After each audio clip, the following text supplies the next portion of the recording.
Good morning po sa atin natin. Happy Sabbath po.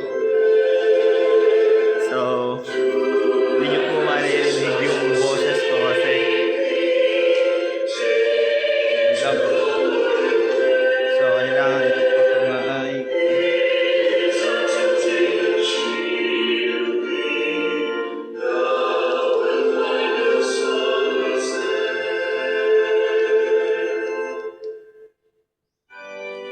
Yan. Rinig nyo na yung boses ko. So, happy Sabbath po sa atin natin. Habang hinihintay po natin ang kapwa nating Adventist dito sa Lamnama po. Kaya lang po natin. Sila and then, happy Sabbath muli, brother and sister. Bye-bye. May ulit.